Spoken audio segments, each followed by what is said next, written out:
그런데 어제 홍준표 후보와 유승민 후보가 이 바른정당 탈당 문제를 두고 덕이 없느니 덕이 있느니 논란을 벌였습니다. 들어보시죠.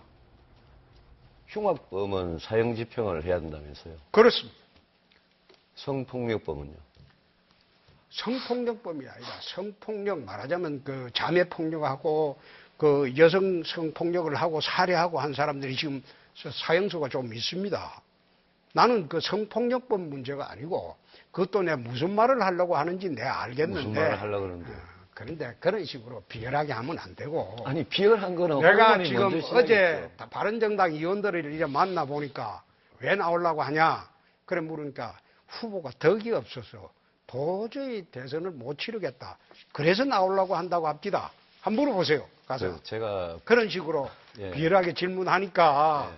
그런 이야기가 나오지요. 홍 후보님은 제가 1차 톤에 이야기했지만 예, 성완종 1억 사건으로 예, 뇌물 재판을 받고 계시는 중이고 대부분 재판이 나면 대통령 그만두셔야 될 사람이고 그다음에 예? 그거는 그 성범죄의 강간 미수를 스스로 예, 그래 하신 분인데 지금 뭐 다른 후보를 그렇게 비방할 자격이 있으십니까? 나는 그거 처음부터 지금 한 달간 하는 이야기 아닙니까? 그러니까 그 같은 당에 있던 의원들이 유 후보 덕이 없다고 14명이나 뛰쳐나오지 않습니까? 그거 가서 그 단속이나 잘하세요. 그거는 김병무 의원이 어제 그 명장면 중에 하나였는데 이게 수준이 높지는 않아요. 유승민 후보가 이른바 돼지 흥분제 홍 후보의 어두운 과거를 오늘 또 공격을 하자 홍 후보가 눈치챈 것 같아요.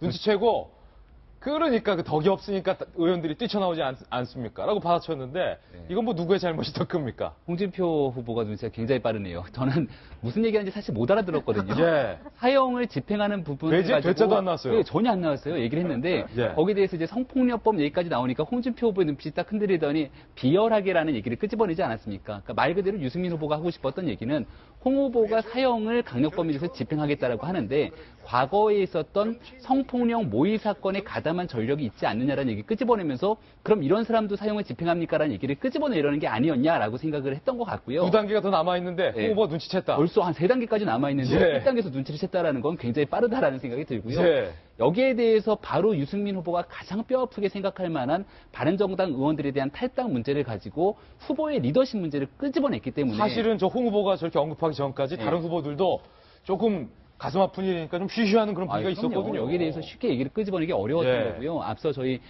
사관님께서도 얘기를 하셨지만 유승민 후보가 갖고 있는 굉장히 안타까운 측면이 있는 반면에 또 바른정당 의원들이 탈당할 수밖에 없는 이유에 대해서 김무성 의원은 이렇게 얘기하지 않습니까? 소쩍새가 우는데도 이유가 있다라고 얘기했던 것처럼 이 아픈 부분을 끄집어서 찌르기 시작하는 겁니다. 그래서 저는 이 장면을 바라보면서 보수적인 성향을 갖고 있는 유권자들 입장에서는 참 참담하다라는 생각을 할 것 같아요. 예. 참담하다. 이 두 사람이 힘을 합쳐갖고서는 보수를 혁신하고 대통합하는 관점을 통해서 3자 후보 단일화를 이끌어내건 강력하게 이번 대통령 선거에서 뭔가 해보겠다라고 하는 의지를 다져야 되는데 서로 간에 적진 분열하고 싸우고 여전히 이 부분을 통해서 대통령 선거에 만약에 패배하고 나면 그 다음에 미래는 있을 것인가.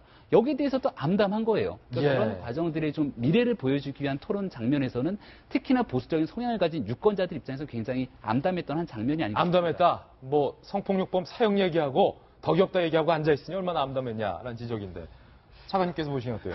참 민망하죠. 예. 뭐라고 얘기하겠어요. 근데 하나는 짚고 싶어요. 유승민 후보가 왜 보수를 얘기하면서 바른정당의 지지율이 안 올라가느냐. 뛰쳐나가서 당을 만든 이후에 끊임없이 문재인 후보의 민주당과 경쟁을 한 것이 아니라 저렇게 홍준표 후보와 자유한국당과 경쟁을 했어요. 예. 공격을 그쪽에 집중을 하고. 그러니까 개혁 보수로서의 입장을 보여주기보다는 자유한국당보다 우리는 당신들보다 이게 더 나은 거 아니냐. 우리가 더 낫다. 우리가 덜하다. 뭐 이거 가지고 경쟁을 했기 때문에 사실은 자기 자리를 못 잡은 거거든요. 안타깝고 13명, 12명 뭐 좀 탈당 좋게 볼 일은 아니죠. 좋게 볼 일은 아닌데 내부에서 더 치열하게 논의를 하고 토론을 해야 하는 과정이 필요했어야 되는데 또 한 번 대한민국 정치 사회, 대선 역사에 안 좋은 장면으로 기억될 수밖에 없게 됐다. 좀 안타깝습니다. 안타깝다. 이제는 두 번째 결정적인 장면을 저희가 꼽아봤습니다.